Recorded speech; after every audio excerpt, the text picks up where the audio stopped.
우리나라 사람들의 이 추수 잔치는 추석입니다.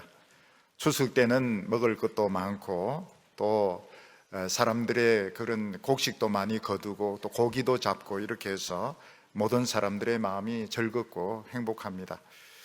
추석 지나고 한 달이나 더 지나가지고 추수감사절을 지키려고 하니까 왜 추수감사절을 지켜야 될까? 우리가 이 추수감사를 드리는 그 이유가 잘 생각이 나지 않을 수가 있습니다. 특히 오늘 우리가 사는 이 시대의 특징은 감사를 잃어버린 시대입니다. 다른 사람이 나에게 해준 것은 다 당연한 것이고 모두 내가 잘났고 내가 똑똑해서 이 모든 것을 누리기 때문에 우리는 굳이 다른 사람에게 감사를 할 필요를 느끼지 못합니다. 또 추수감사절이라고 해도 우리가 왜 하나님께 또 감사를 해야 될까? 왜 하나님께 감사를 해야 될까? 이런 생각이 들기도 하고 또 어떤 사람은 공공연하게 추수감사절은 구약의 절기이기 때문에 없애야 된다 이렇게 말하는 사람들도 있습니다. 우리는 오늘 하나님께 감사하기 전에 도대체 뭐가 감사한지 생각을 해야 됩니다. 그런 생각이 없는 감사는 해서는 안 됩니다. 생각이 없는 감사는 하나님이 원하지도 않고 그런 헌금은 하나님이 기뻐하지도 않습니다. 그래서 감사의 정신이 없는 헌금은 내어서는 안 되는 것입니다. 왜 감사할까? 왜 감사절을 지켜야 될까? 왜 하나님께 감사해야 될까? 우리는 먼저 생각할 필요가 있습니다. 오늘 우리에게 제일 감사한 것은 우리가 지금도 살아있는 것입니다. 만약 우리가 죽어버렸다면 차라든지 옷이라든지 돈이라든지 집이라든지 아무 소용이 없습니다. 우리는 우리 가족이 오늘 무사한 것에 대해서 감사합니다. 우리나라의 전쟁이 아직까지 터지지 않은 것에 대해서 감사합니다. 지진이 일어났지만 사망자가 없는 것에 대해서 감사합니다. 지난 1년 동안 또 지금까지 하나님께서는 저희들이 먹고 살 수 있는 것을 꾸준하게 공급해 주셨는데 감사합니다. 요새 사람들 행동하는 거 보면 정상이 아닌데 우리가 지금까지 미치지 않은 거 감사합니다. 잠시 후에는 어떻게 될지 모르겠지만 아직까지 우리는 지금 제정신인 거 감사합니다. 자살하지 않은 거 감사합니다.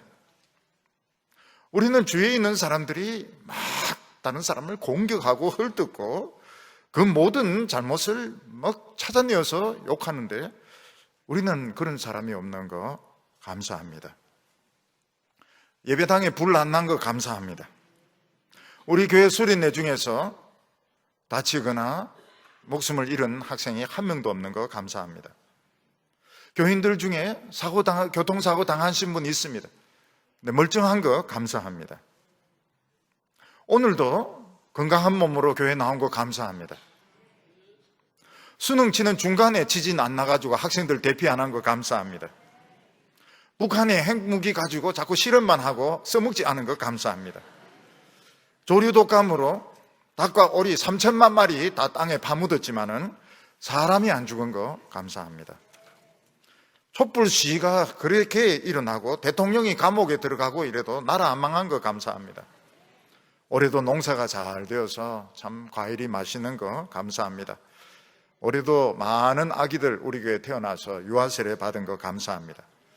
교인들이 이 세상이 그렇게 참 험악하고 악해도 기도의 의지가 줄어들지 않아서 금요일도 나오고 수요일도 나오고 오후 예배도 나와서 끈질기게 부흥의 불길을 지켜나가는 거 감사합니다. 우리 교회 노인들이 많이 계신데 계단에서 구르지 않은 거 감사합니다. 교회 우리 청년들 이렇게 삐딱한 청년들 한 명도 없는 거 감사합니다. 걷는 것도 바르게 걷고 삐딱하지 않은 거 감사합니다. 우리 몸에 암 안 생겨서 감사합니다. 또 병 생긴 거 잘 나아서 감사합니다. 우리 교인들 돌연사 없어서 감사합니다. 중풍이나 치매 아직 안 생겨서 감사합니다. 우리 교인들 성격 모나지 않아서 감사합니다. 못된 사람들 있는데 우리 다 둥글둥글한 거 감사합니다. 밤에 잠 잘 잘 수 있는 거 감사합니다. 하늘이 무너지지 않아서 감사하고 땅이 꺼지지 않아서 감사합니다. 우리가 누구의 도움을 받고 감사할 수 있다는 것은 아주 당당하고 멋진 것입니다. 이것은 내가 완전히 자신감을 되찾은 것이고 내 자신의 가치를 찾은 것입니다. 그러나 피해의식에 빠져 있는 사람들, 또 야생동물들은 아무리 도와주고 돌봐주고 위기에서 건져줘도 감사할 줄 모릅니다. 왜냐하면 전부 자기를 죽이려고 하고 해치려고 한다고 생각하기 때문에 도와줘서 놓아주면 시급했다 이러면서 도망갑니다. 우리가 하나님 앞에 감사할 수 있다는 건 내 자신을 되찾은 것이고 내가 얼마나 소중한지 우리가 확인을 한 것입니다. 그래서 하나님께서는 우리에게 감사하라고 말씀하셨습니다. 그럼 감사할 이유가 없는 분들은 감사하지 마시기 바랍니다. 그리고 계속 그렇게 살아가시기를 바랍니다. 바라지는 않습니다. 그렇게 살아갈 겁니다. 하나님께서는 우리 하나님의 백성들이 비굴하게 피해의식에 빠져서 빌빌거리면서 살아가지 않도록 하나님 앞에 감사하라 이렇게 말씀하셨습니다. 오늘 우리 성도님들은 부정적인 거, 힘든 거, 미래에 대한 걱정들 잠시 내려놓고 내가 하나님 앞에 왜 감사해야 되는가 생각해 보시기 바랍니다. 억만 가지가 있습니다. 그 감사하셔야 됩니다. 새 마음 받고 새 능력 받으면 모든 어려움들 다 이길 수 있습니다. 예수님께서는 세례 요한이 예수님을 메시아라고 소개한 이후에 천국은 침노를 당한다 이렇게 말씀하셨습니다. 천국이 침노를 당한다고 하는 것은 적들이 천국을 공격한다 그런 뜻이 아닙니다. 예수님이 이 세상에 오심으로 천국 문을 활짝 열어서 마치 유명한 백화점이 비싼 명품들을 박앤세일 하듯이 천국이 문을 활짝 열고 축복을 박앤세일을 하기 때문에 믿음이 좋은 청년들, 믿음이 좋은 아줌마들, 믿음이 좋은 주의 종들 천국으로 구름대같이 몰려가서 그 축복을 다 모조리 다 가진다 그런 뜻으로 천국은 침노를 당한다고 말씀하셨습니다.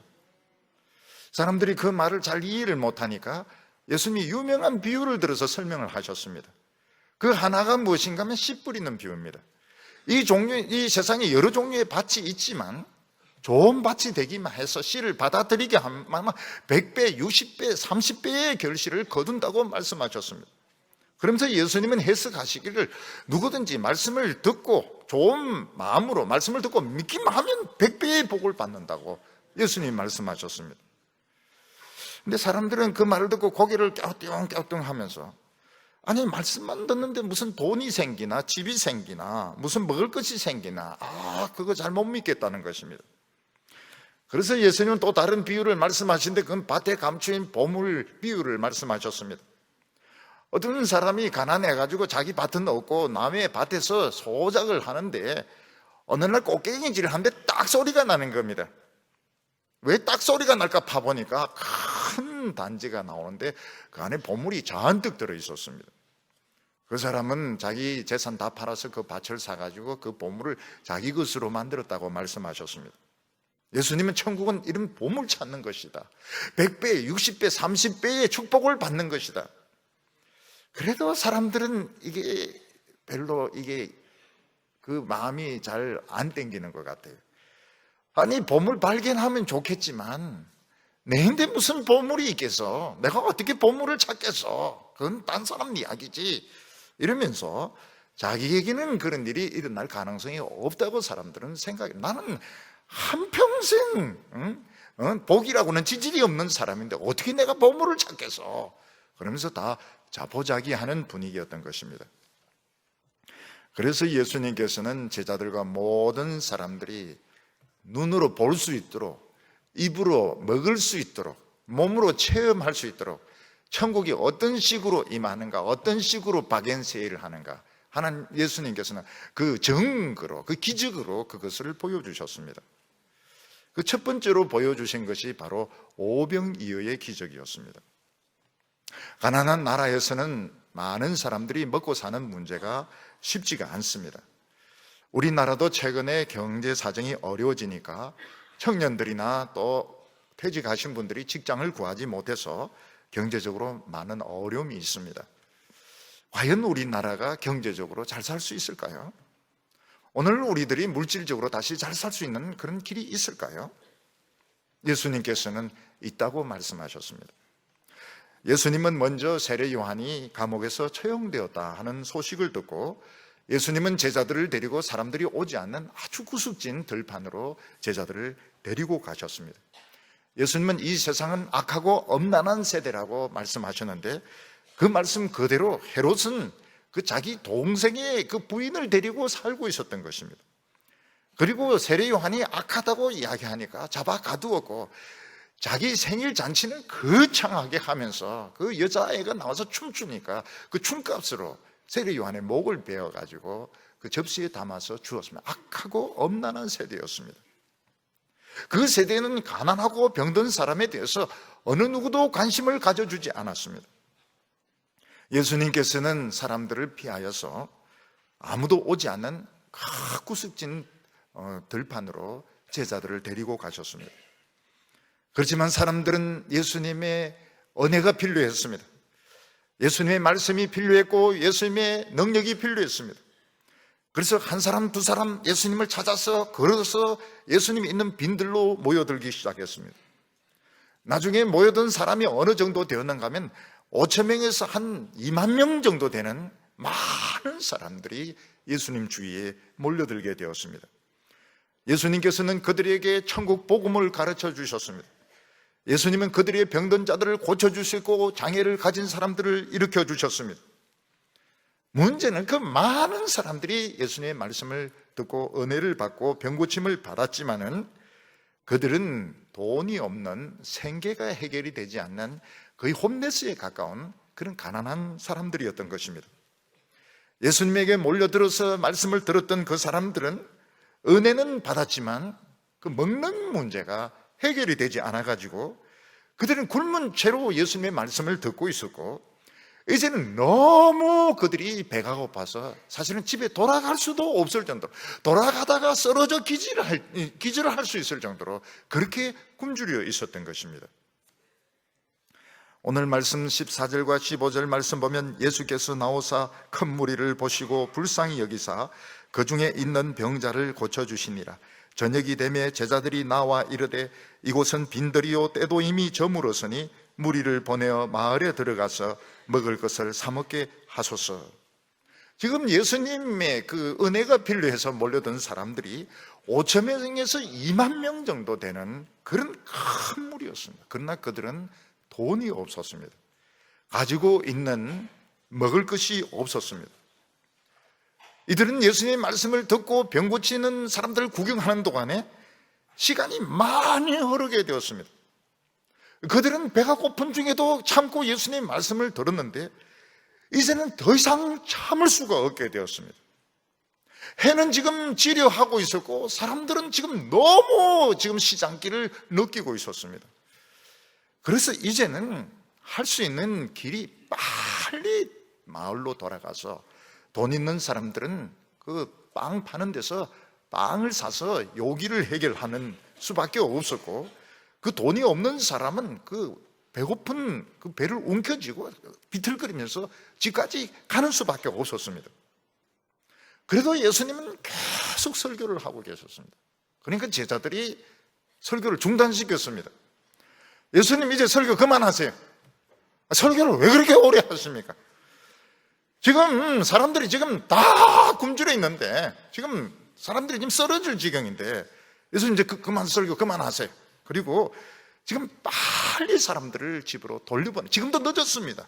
지금도 늦어서. 그래서 돈 있는 사람들은 자기 돈으로 빵 사게 하고 없는 사람들은 죽기 전에 집으로 보내는 수밖에 없습니다. 아마 이것이 제일 현실적인 대안이었던 것 같습니다. 예수님과 제자들에게는 그 많은 사람들에게 줄 수 있는 빵이 없었습니다. 또 그들에게 나눠줄 수 있는 돈도 없었습니다.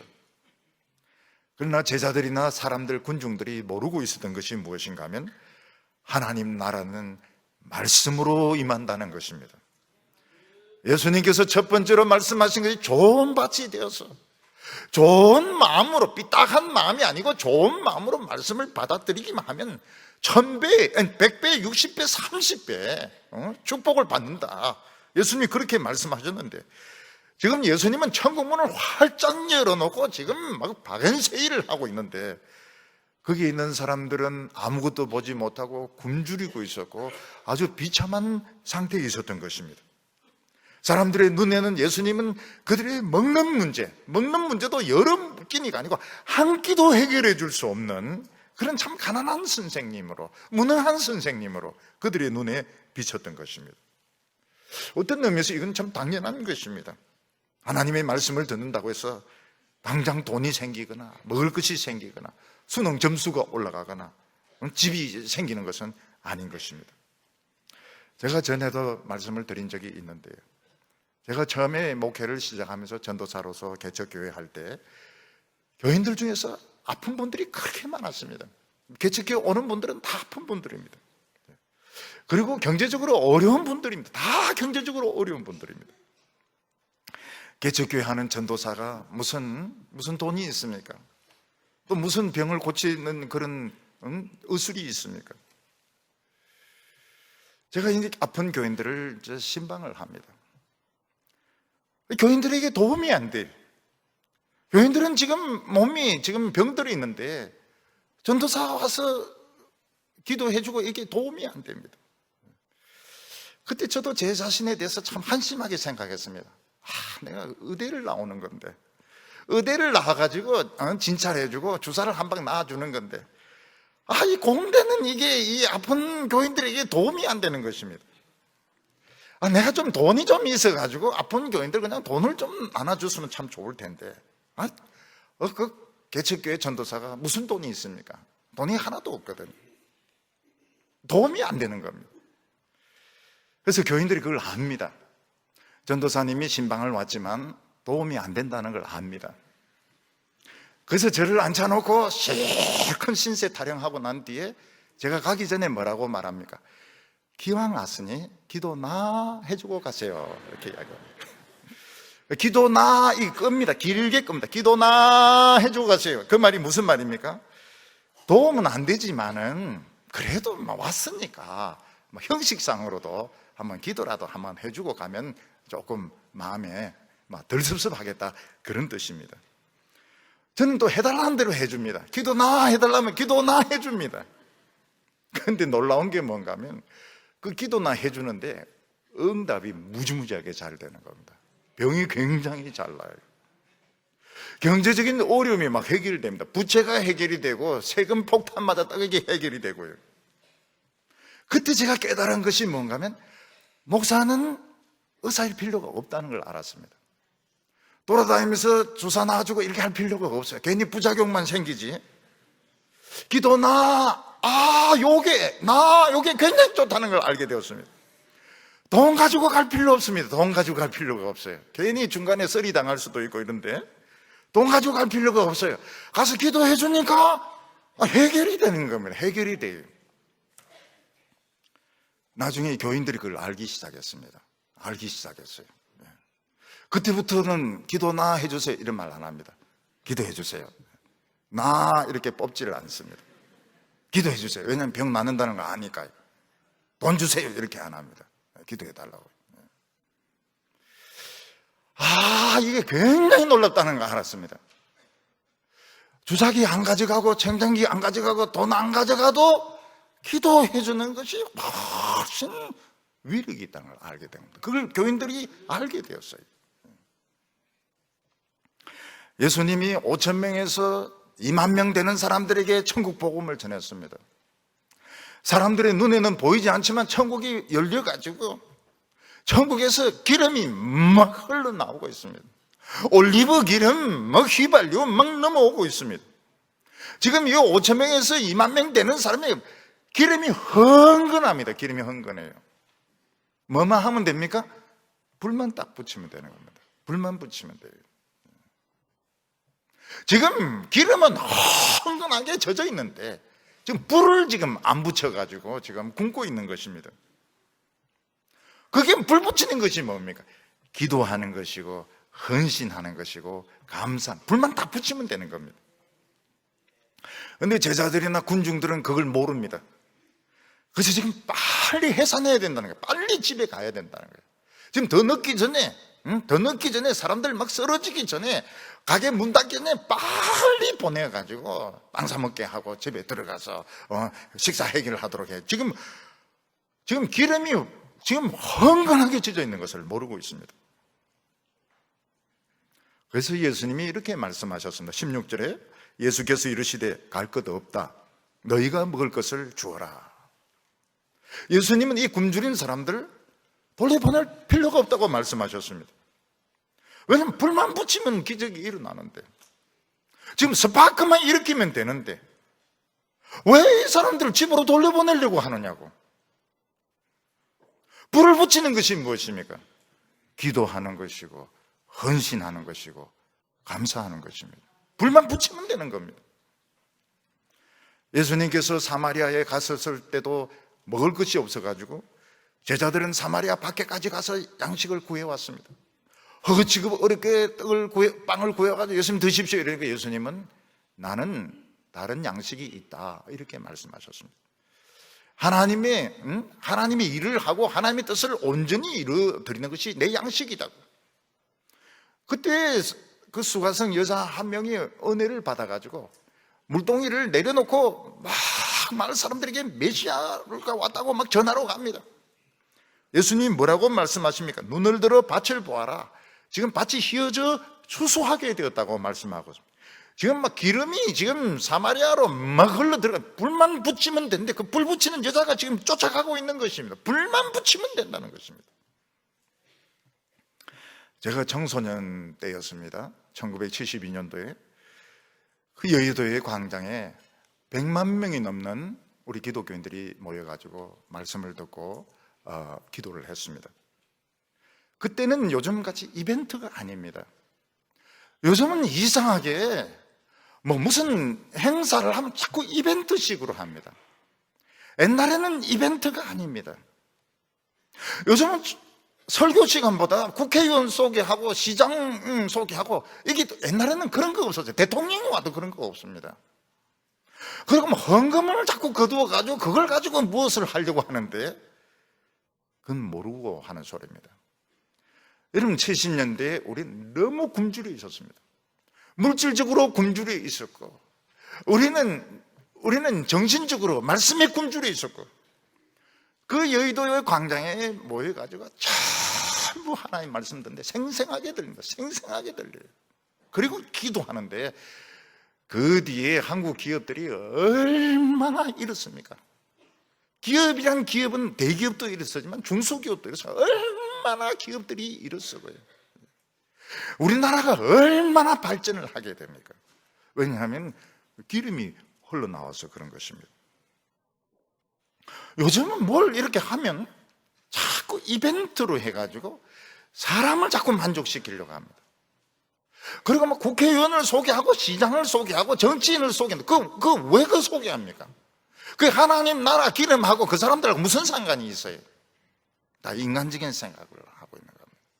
자꾸 헌금을 가지고 돈을 가지고 무엇을 하려고 하는데 잘못된 생각입니다. 하나님의 백성들이 순수해야 됩니다. 순수하게 하나님의 말씀을 듣고 기도하고 이럴 때 올리브 기름이 휘발유가 막 넘쳐나는데 불만 붙이면 되는 겁니다. 성가대에 봉사하고 주일학교에 봉사하고 내가 하나님 앞에 감사하고 기도하고 열정적으로 기도하고 그러면 또 기적이 일어납니다. 인간의 머리로, 인간의 생각으로, 인간의 방법으로 어려움을 풀려고 하니까 그렇게 어리고 골치가 아파요. 신문 보면 골치가 아픕니다. 기름이 막 흥건하게 젖어 있을 때 불만 딱 던지면 됩니다. 제가 이 대학원을 다닐 때요, 학교는 저 관악 캠퍼스고요, 교회는 참 마천동의 그 구석입니다. 그때 지하철이 어디 있으며 강남이 어디 있습니까? 그 관악 캠퍼스에서 그까지 가려면 2시간 반, 어떤 데 3시간 걸립니다. 그때 마음속에 주일학교하고 성가대에 봉사를 해야 되나 말아야 되나 그런 게 어디 있습니까? 젊은 사람들은 무조건 주일학교 성가대 봉사 다 해야죠. 무조건 해야죠. 아무리 멀어도 가서 해야죠. 그래서 새벽 캄캄할 때 갑니다. 캄캄할 때 가가지고 하루 종일 주일학교 봉사하고 성가대 봉사하고 또 저녁 예배 바치고 성가대 연습을 합니다. 근데 제가 그거 못 빠져요. 왜냐하면 베이스 내 혼자기 때문에 못 빠집니다. 그거 하고 버스 타고 그 관악산까지 올라오면 중간에 내려서 죽고 싶어요. 얼마나 배가 고프고 얼마나 피곤한지요. 스파크. 이 젊은 사람들이 내 고시 공부냐, 뭐 논문이냐, 교회죠, 교회죠. 요즘은 세상이 그렇지가 않아요. 어떻게 하든지 교회 봉사 안 하려고, 뺀질뺀질하게 봉사 안 하려고 그러고, 겉으로만 믿는 흉내 내려고 하는데, 잘못 생각하고 있는 겁니다. 기름 안 나와요. 여러분, 얼굴을 왜 냅니까? 인간의 얼굴을 왜 내요? 왜 돈 가지고 계산을 합니까? Don't calculate. 돈 가지고 계산하지 말라고요. 돈 가지고 계산 안 하는 우리 머리가 나빠서 그런 거 아닙니다. 계산 못해서 그런 거 아니에요. 하나님 나라 기름이 올 때 불만 던지면 되는데, 기도하고 헌신하고 감사하면 스파크가 일어나는데, 이걸 아무도 모르고 있는 겁니다. 아무도 모르고 있어요. 제자들도 계산하고 있고 거기 있는 사람들도 빨리 집으로 가려고 하고 자기 돈 가지고 뭐 해결을 하려고 하는데, 소년이 하나 딱 나타났습니다. 소년, 어린아이 하나가 자기가 먹으려고 가져왔던 그 도시락, 보리떡 5개, 물고기 2마리, 그 물고기도 작은 물고기입니다. 보리떡 5개, 물고기 2마리를 제자들에게 갖다 바치면서 예수님 갖다 드리라고. 요한복음에 보면 빌립이 이걸 예수님인데 가지고 오는데 그런 말을 합니다. 이게 이 많은 사람에게 무슨 소용이 있습니까? 이 작은 거 가지고 어디 입에 갖다 바르겠습니까? 근데 이 소년은 계산하지 않았습니다. 이 소년은 헌신을 했습니다. 예수님 앞에 자기 보잘것없던 것을 내놓았습니다. 예수님은 굉장히 기뻐했습니다. 왜냐하면 지금 불 붙일 수 있는, 지금 기도할 수 있는 근거가 생겼고, 감사할 수 있는 근거가 생겼고, 불을 붙일 수 있는 근거가 생겼기 때문에 굉장히 감사했습니다. 딴 사람 같으면 그거 치아라 그거 어디 거 갖다 놓냐 이런데, 예수님은 가운데 딱 갖다 놓고 하나님 앞에 감사 기도를 합니다. 하나님, 오늘 이 많은 사람들이 와서 하나님 말씀 듣고 병고침 받고 하늘문이 열려가지고 천국이 박연세일을 하고 지금 기름이 흘러넘쳐서 감사합니다. 불 붙여주세요. 하나님 불 붙여주세요. 기적이 일어납니다. 예수님께서 사람들에게, 사람들을 앉게 하고 보리떡 5개 물고기 떼서 나눠주라고 그럽니다. 아무리 떼서 나눠주고 이렇게 해도 계속 생겼습니다. 뷔페 가면 가족들에게 뭐라고 귀에 대놓고 뭐라고 말합니까? 5접시 이상 먹어, 그렇게 이야기합니다. 돈이 아까워가지고. 거기 있는 사람들 막 3접시, 4접시씩 막 갖다 먹는데 계속 생기는 겁니다. 나중에 5,000명에서 2만 명이 배가 불러갔는데 더 먹을 수가 없어. 우리 도저히 못 먹겠다고. 그러니까 예수님께서 그래? 그러면 그 먹다 남은 거 모아라니까 12강주리에 그 떡과 물고기가 남았던 것입니다. 이것은 예수님께서 천국에 박인세일이 오듯하는 것을, 이 이론적인 것이나 어떤 재수가 좋아서 그런 것이 아니고, 요행이 아니고 실제로 우리에게 이런 식으로 일어난다는 것을 생생하게 표적으로 보여주신 것입니다. 뭔가 하면 하나님의 백성들이 모여서 순수한 하나님의 말씀을 들을 때 이미 천국은 열린 거예요. 기름은 지금 막 흘러내려와가지고 막 고여 있는 것입니다. 불만 던지면 되는 거예요. 기도하면 되는 겁니다. 왜 따지? 따지긴 왜 따지? 돈 가지고 왜 따지고 왜 계산하는 거예요? 믿음이 없어 그래요. 기도하면 되는데, 헌신하면 되는데, 감사하면 되는데, 그럼 불이 일어나는데, 5,000명, 10,000명이 먹고도 한 명도 모자라는 그 양식을 가지고 5,000명, 10,000명이 먹고도 남는 기적이 일어난다는 걸 보여주신 것입니다.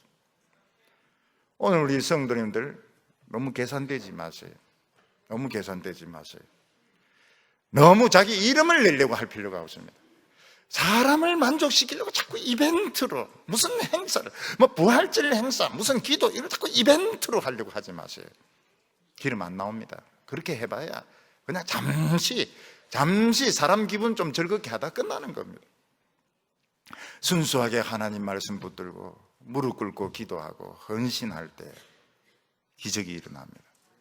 천국은 박앤세일 하고 있습니다. 지금도 박앤세일 하고 있습니다. 이거를 예수님이 생생하게 보여주셨던 겁니다.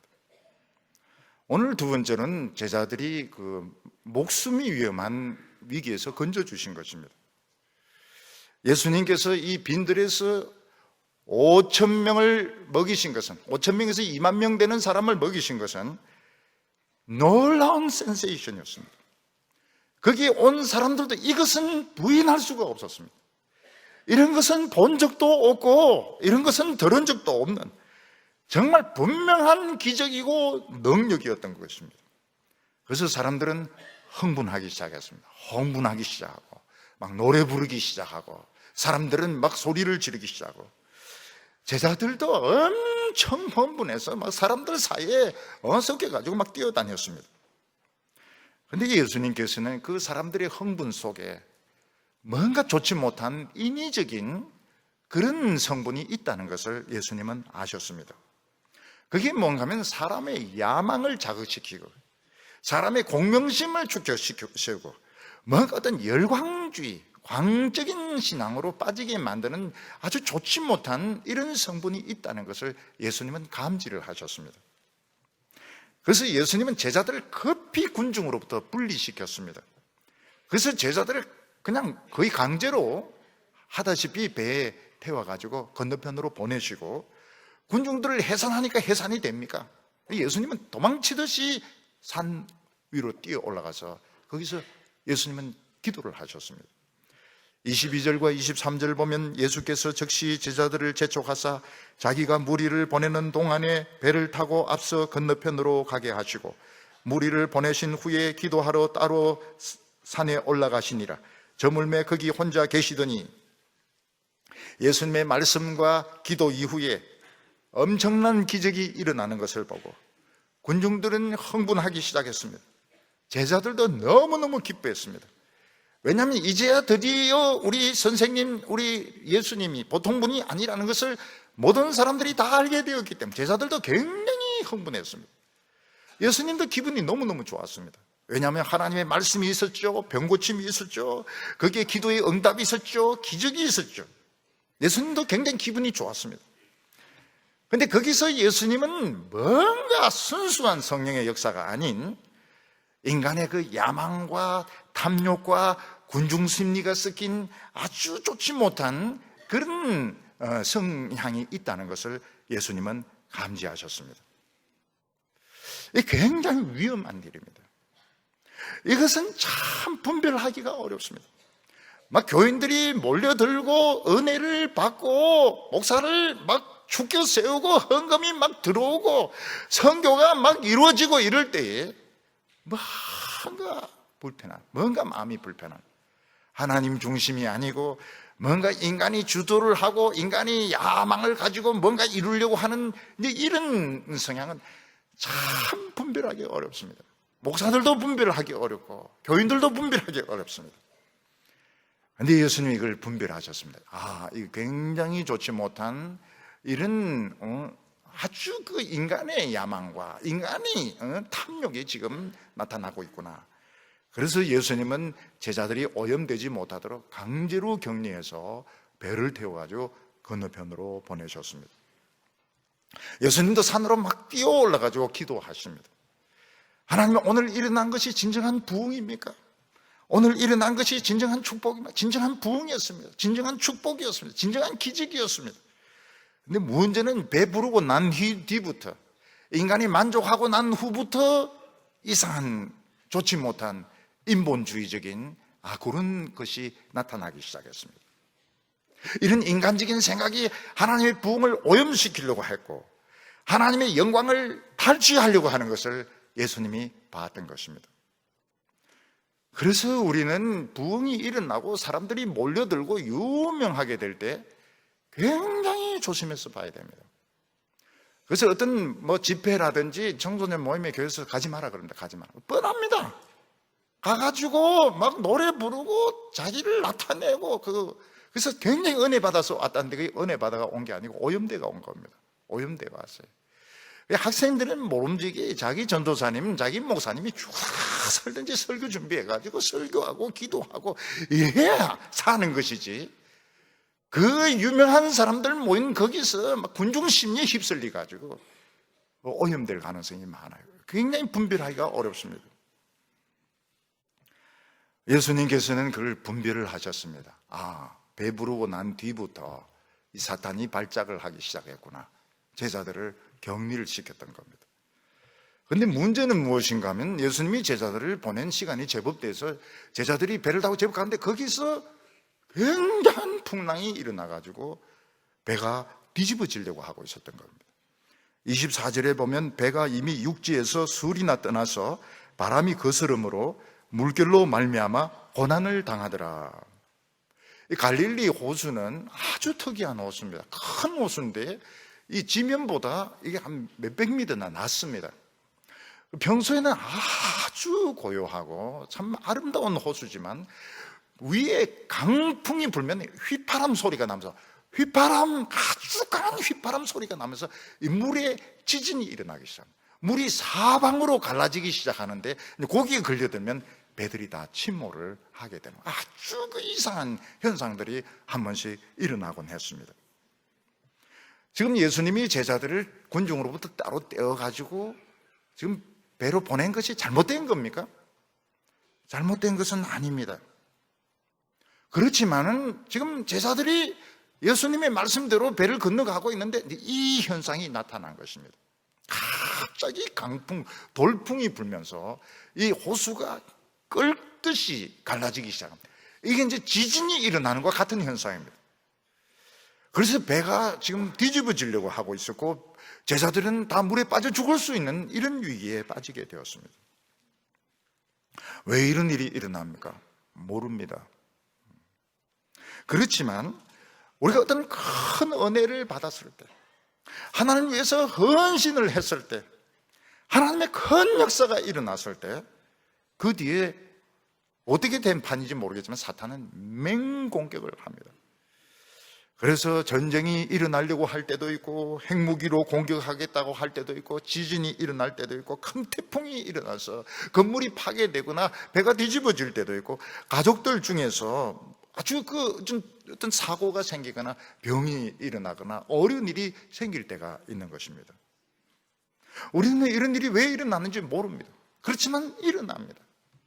하나님의 큰 역사가 일어나고 큰 축복이 일어났을 때 온 우리가 가진 행복과 축복을 다 뒤집어 엎으려고 하는 이런 사탄의 맹공격이 일어났는데 왜 일어나는지 몰라요. 우리는 하나님의 말씀에 순종했는데, 우리 은혜 받았는데, 우리 헌신했는데, 지금까지 잘 믿는다고 노력을 했는데 왜 모든 것을 박살내려고 하는 이런 사탄의 시험이 있는지 우리는 모릅니다.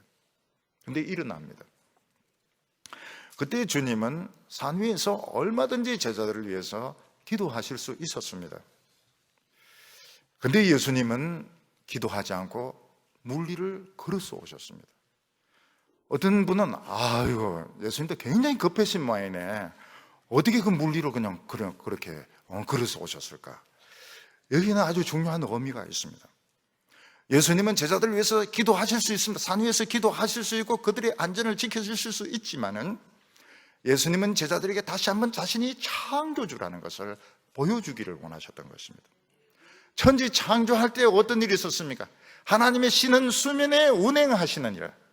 예수님은 천지 창조할 때처럼 물 위를 운행하셔서 제자들에게 찾아오셔서 창조자가 너희들과 함께 있다는 것을 체험하기를 원하셨던 것입니다. 25절과 26절 보면 밤 사경에 예수께서 바다 위로 걸어서 제자들에게 오시니 제자들이 그가 바다 위로 걸어오심을 보고 놀라 유령이라 하며 무서워하여 소리를 지르거늘. 예수님은 자신이 창조자인 것을 제자들에게 보여주기를 원했습니다. 너희들 배 안에, 너희들의 무리 안에는 온 우주를 창조하신 하나님이 함께 계신다는 것을 보여주기를 원했던 겁니다. 그러나 제자들도 인간이기 때문에 그 캄캄한 밤에 호수에 허연 게 하나가 자기를 향하여 오니까 제자들도 놀래가지고 유령이라고 막 소리를 질렀습니다.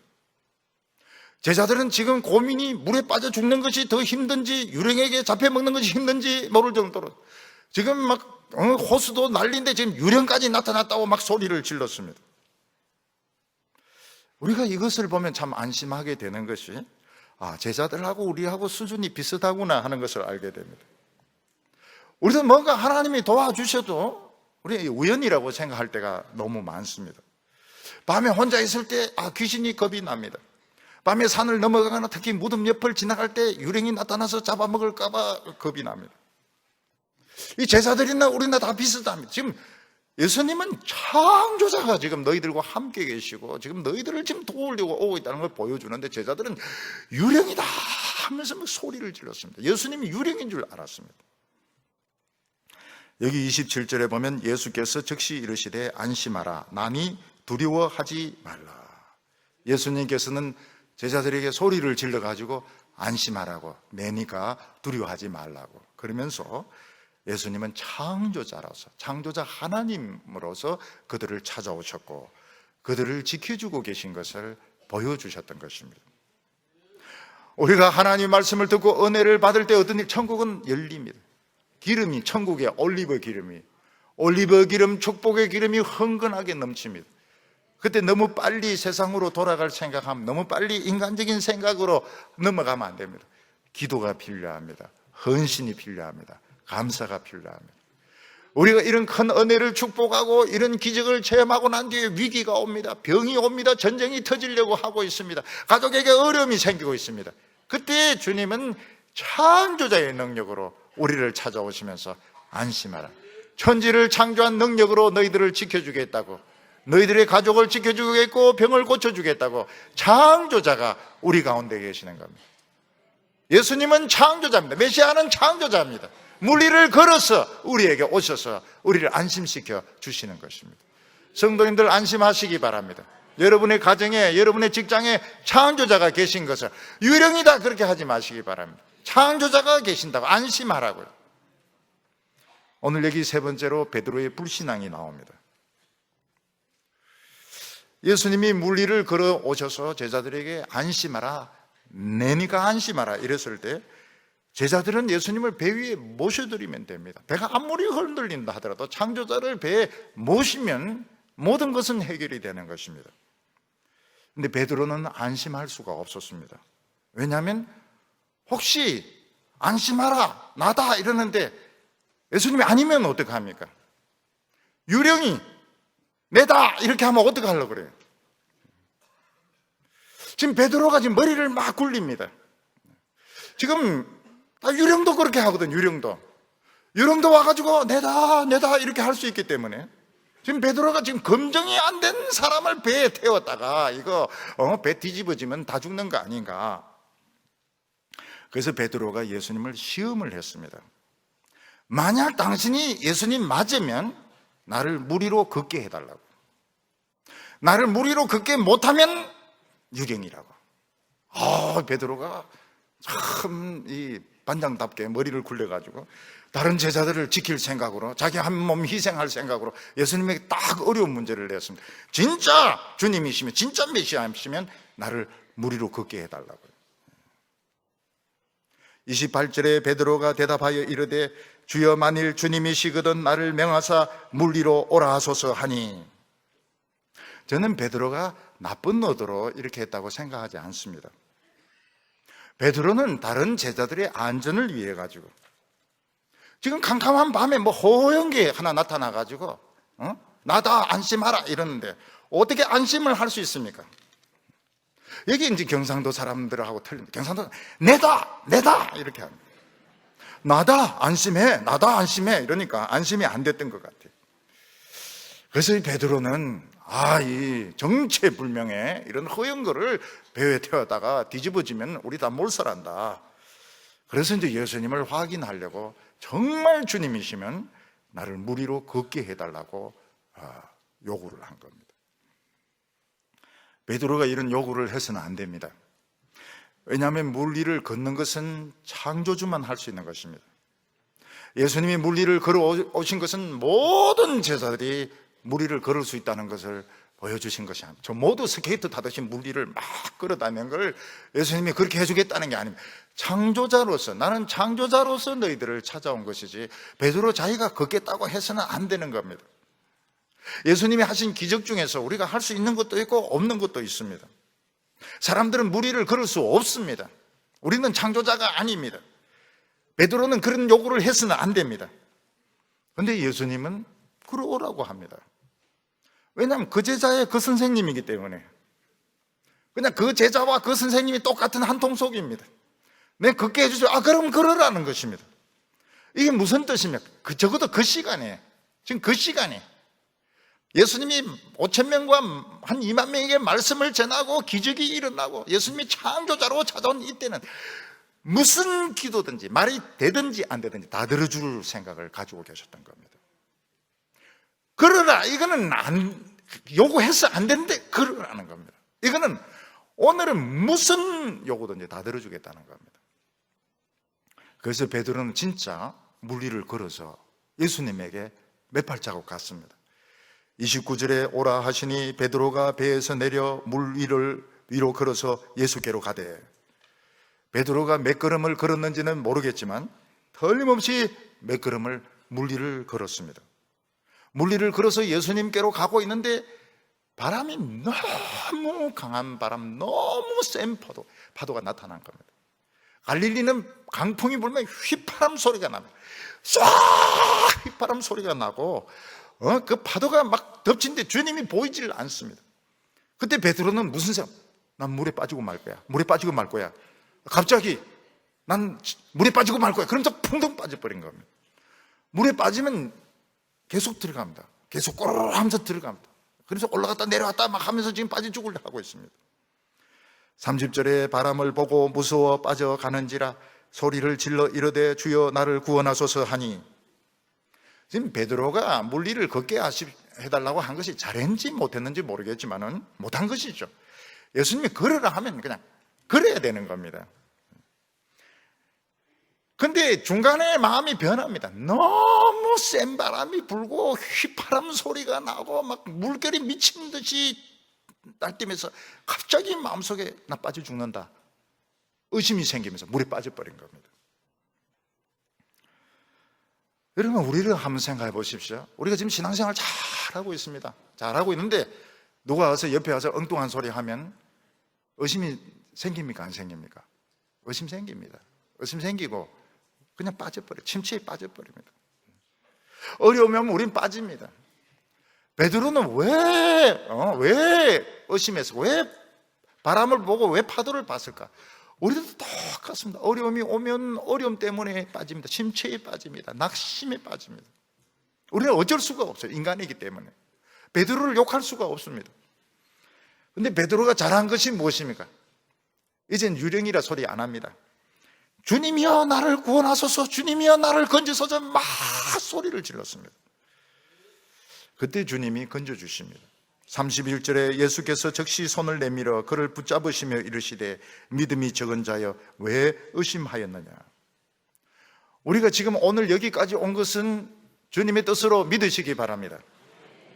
어떻게 해서 여기까지 왔든, 중간에 무슨 우여곡절이 있었든, 누가 그 틀렸다 잘못됐다 무슨 이야기를 하든 우리는 그거를 믿어야 됩니다. 오늘 지금 여기까지 온 것은 하나님의 뜻이라는 것을 믿어야 됩니다. 사람의 소리를 들으면 어떻게 됩니까? 빠져버립니다. 침체에 빠져버리고 낙심에 빠져버리고 그리고 갈피를 잡지 못합니다.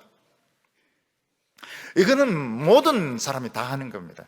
베드로만이 아니고 우리도 지금 다 물에 빠집니다. 다 또 빠져있기도 합니다.